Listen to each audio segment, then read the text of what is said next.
Welcome to the deep dive. Here's something I've been thinking about quite a bit lately. We're living in, well, supposedly the most connected time ever, right? Instant everything, social media everywhere. So why, and this is the paradox, why does it feel like loneliness is just exploding? It's a really stark contradiction, isn't it? Exactly. And it's the heart of what we're exploring today. Our sources are calling it the loneliness economy. Kind of a chilling name. Hmm.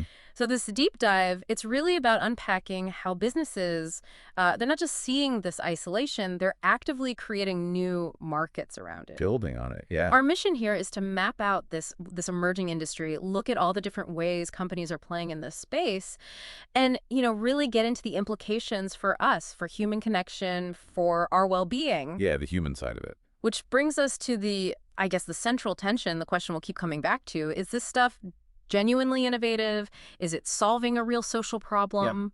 Is it fundamentally exploitative? Is it just cashing in on vulnerability? Right. That's the core of it. Okay, let's dive in. So first off, to really get a handle on this, we need to understand the sheer scale we're talking about. I mean, our sources point out something pretty serious. The World Health Organization.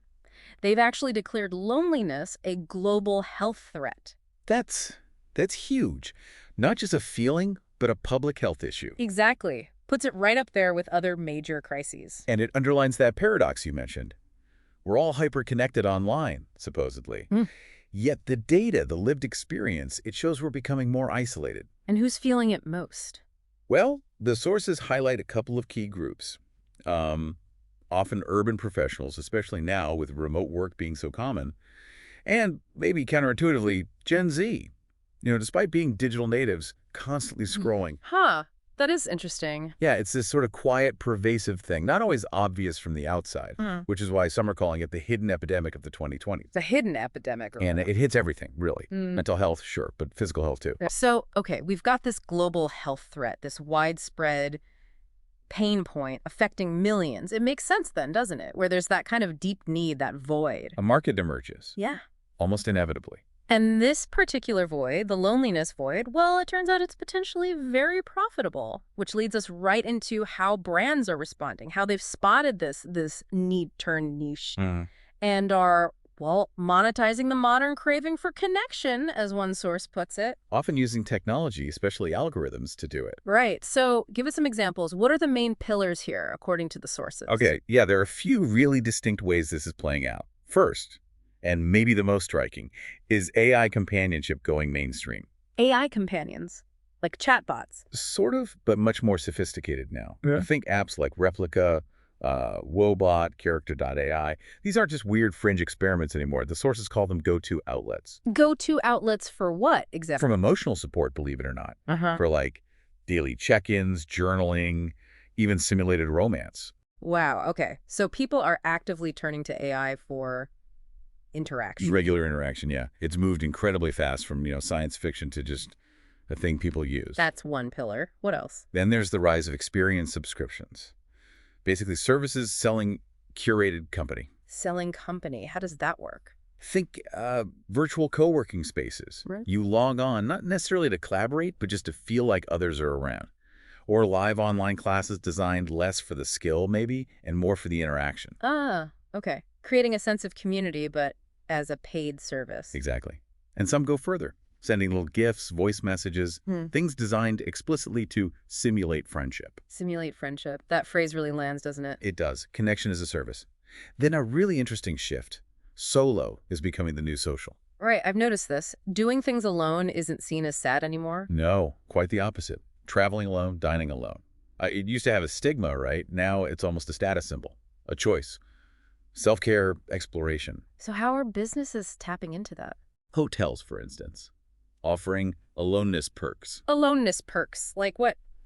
Things like complimentary journals, maybe quiet zones in the hotel, specially curated itineraries just for one person. So instead of fighting the solo trend, they're embracing it, making it premium. Precisely. Yeah. A total reframe. And of course, we have to talk about performing intimacy online. Ah, yes. Platforms like TikTok, Twitch. Exactly. The line between creator and companion gets really blurry there. What kind of content are we talking about? Well, the sources mention things like chat with me while I eat streams or pretend study sessions. Just presence. Pretty much. Mm. Simulated presence. And these videos, these streams, they rack up millions of views. Millions. That says a lot about the underlying need, doesn't it? It really does. It shows how loneliness itself can become monetizable content. Okay, one more. Yeah. The last big one is how mental health is meeting market metrics. Okay, unpack that. There's been this huge influx of investment, venture capital into wellness tech. Apps that track your mood, nudge you towards social interaction, offer little bits of microtherapy. So quantifying our feelings. Basically, yes. And the insight driving it. The sources say the emotional data economy is becoming as valuable as attention. Our emotions as data, as valuable as clicks and views. That's the idea. It raises some big questions about, the commodification of our inner lives. It really is eye-opening when you lay it all out, the sheer range. From an AI friend who remembers your birthday, to a hotel giving you a journal, to an app tracking your mood. All different angles, but all plugging into that same core human need for connection. It's like, yeah, if you feel lonely in any way, someone's probably building a product for it. Which brings us right back to that critical, slightly uncomfortable question the sources keep circling. Is this genuine innovation or exploitation? Right, that's the crux. And the critics cited, they're pretty clear. They argued this whole industry risks turning human vulnerability into profit. Exploiting a weakness, essentially. And it forces us, and you listening, to ask that really direct question. Can paid emotional surrogacy ever truly replace real friendship? Real, messy, sometimes difficult human friendship. Exactly. Can an algorithm replicate that? And the thing is, this isn't just about, some new apps or services popping up. Our sources suggest this signifies something much bigger, a global shift in human behavior. It feels like it's changing how we even think about connection, how we find it, what we expect from it. Yeah. Are we normalizing a world where, deep bonds are something you subscribe to, like Netflix? That's a scary thought. It is. And connecting that to the bigger picture, the sources suggest something quite profound. As loneliness becomes normalized, connection is no longer organic. It's bought, branded, and beta tested. Bought, branded, and beta tested. Wow. It really challenges our whole understanding of what authentic connection even means, what it might look like in the future. Which makes you wonder about tech's role in all this, doesn't it?